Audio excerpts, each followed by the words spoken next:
Bienvenido. Hemos preparado un resumen detallado de Segunda de Crónicas para tu estudio. Descárgalo desde el enlace en la descripción. No olvides dar like y suscribirte a nuestro canal. Propósito del libro. El propósito del libro de Esdras es mostrar cómo Dios cumplió su promesa de restaurar a su pueblo después del exilio en Babilonia. A través del liderazgo de Zorobabel y Esdras, el libro destaca la fidelidad de Dios, la importancia de obedecer su palabra y la necesidad de una renovación espiritual. Esdras también tiene como objetivo demostrar cómo el pueblo de Israel fue llamado a apartarse del pecado, volver a la ley de Dios y restaurar la adoración verdadera, comenzando con la reconstrucción del templo. Es un llamado a la santidad, arrepentimiento y compromiso con Dios. Autor. El libro de Esdras fue escrito, en gran parte, por Esdras, el sacerdote y escriba judío. La tradición y el contenido del libro indican que él es el autor principal, especialmente de los capítulos 7 al 10, donde habla en primera persona. Esdras también es considerado el compilador de documentos históricos, cartas oficiales persas y genealogías que aparecen en los primeros capítulos, 1 al 6, los cuales narran eventos anteriores a su llegada. Fecha. El libro de Esdras fue escrito aproximadamente entre los años 450 y 440 a.C. Esto fue durante el período del dominio persa, después del regreso del pueblo judío del exilio en Babilonia. Los eventos que narra ocurrieron en dos etapas principales. Primer retorno bajo Zorobabel, alrededor del 538 a.C., segundo retorno bajo Esdras, alrededor del 458 a.C. Resumen del libro y detalles importantes. El libro de Esdras relata un momento crucial en la historia del pueblo de Israel, el regreso del exilio babilónico y la restauración de la vida espiritual en Jerusalén. Se centra en dos grandes retornos del pueblo judío a su tierra, bajo el liderazgo de Zorobabel y posteriormente Esdras. Estructura general del libro. Capítulos 1 al 6. El regreso bajo Zorobabel y la reconstrucción del templo. El libro comienza con el decreto del rey Ciro de Persia, 538 a.C., que permite a los judíos regresar a Jerusalén para reconstruir el templo. Bajo el liderazgo de Zorobabel, aproximadamente 50.000 judíos regresan. Comienzan la reconstrucción del altar y más tarde del templo. A pesar de la oposición de los enemigos, la obra continúa.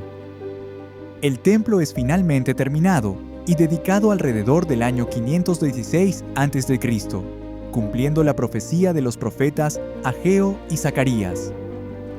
Capítulos 7 al 10. El regreso de Esdras y la reforma espiritual del pueblo. Décadas después, Esdras, un sacerdote y escriba experto en la ley de Dios, lidera un segundo grupo de exiliados de regreso a Jerusalén, alrededor de 458 a.C. Al llegar, Esdras encuentra que muchos judíos, incluyendo líderes, se han casado con mujeres paganas, lo cual ponía en peligro la identidad espiritual del pueblo. Esdras ora, llora y se humilla profundamente ante Dios. El pueblo responde con arrepentimiento. Se realiza una reforma en la que el pueblo confiesa su pecado y se compromete a obedecer la ley de Dios nuevamente. Temas principales e importantes detalles. Soberanía de Dios sobre los reinos del mundo. El libro muestra cómo Dios movió el corazón del rey Ciro para cumplir su voluntad. Esdras 1:1. Restauración del templo y la adoración. La prioridad fue reconstruir el templo, símbolo de la presencia de Dios entre su pueblo. Importancia de la palabra de Dios. Esdras preparó su corazón para estudiar, practicar y enseñar la ley. Esdras 7:10. Necesidad de santidad y pureza espiritual. El llamado a separarse de prácticas paganas era esencial para preservar la identidad espiritual de Israel. Liderazgo piadoso. Tanto Zorobabel como Esdras lideran con humildad, fe y obediencia, guiando al pueblo hacia la renovación. Citas memorables. Esdras 7:10. Porque Esdras había preparado su corazón para inquirir la ley de Jehová, y para cumplirla, y para enseñar en Israel sus estatutos y decretos. ¿Por qué es memorable? Este versículo resume el corazón y propósito del ministerio de Esdras.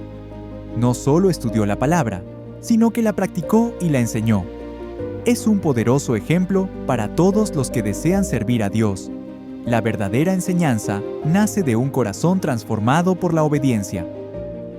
Esdras 3:11. Y cantaban alabando y dando gracias a Jehová, porque Él es bueno, porque para siempre es su misericordia sobre Israel. ¿Por qué es memorable?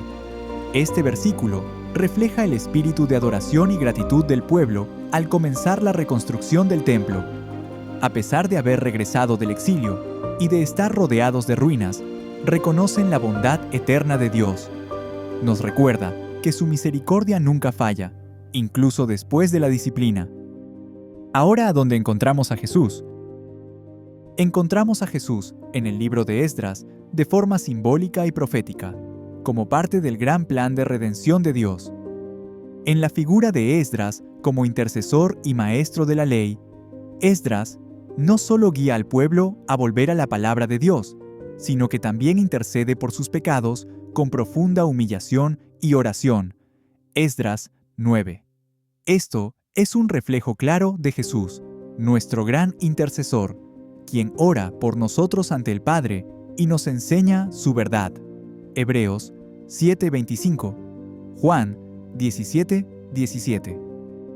En la restauración del templo, el regreso y la reconstrucción del templo apuntan proféticamente a Jesús, quien dijo: «Destruid este templo, y en 3 días lo levantaré».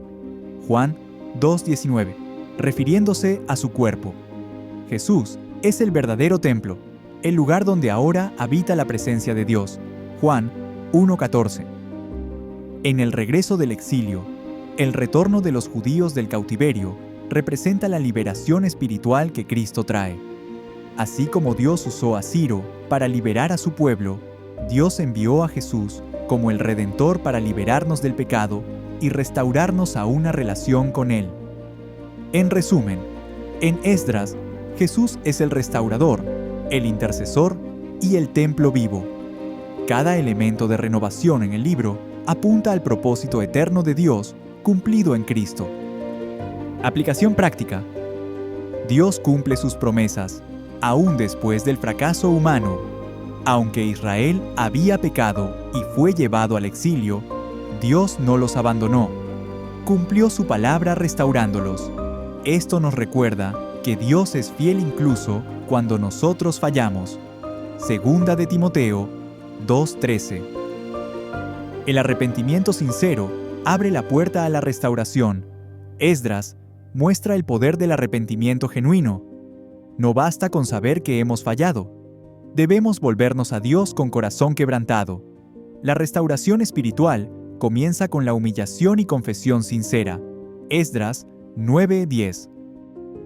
La palabra de Dios debe ser estudiada, vivida y enseñada. Esdras 7:10. Nos enseña que debemos preparar el corazón, no solo para aprender, sino también para obedecer y enseñar la palabra. La transformación espiritual es profunda cuando la Biblia guía nuestras acciones. La adoración no depende de las circunstancias. Aunque el templo estaba en ruinas, el pueblo adoró a Dios con gozo. Esto nos desafía a adorar a Dios en medio de nuestras propias ruinas personales, sabiendo que su bondad y misericordia son eternas. La obediencia a Dios puede enfrentar oposición, pero no se debe detener. Durante la reconstrucción del templo, hubo oposición y obstáculos. Sin embargo, el pueblo perseveró. Nos recuerda que la obediencia fiel puede ser difícil, pero siempre vale la pena. Esdras 4-6. El liderazgo piadoso transforma comunidades. Tanto Zorobabel como Esdras lideraron con integridad y temor de Dios. Hoy más que nunca necesitamos líderes espirituales firmes, comprometidos con la verdad, que guíen al pueblo de Dios hacia la santidad.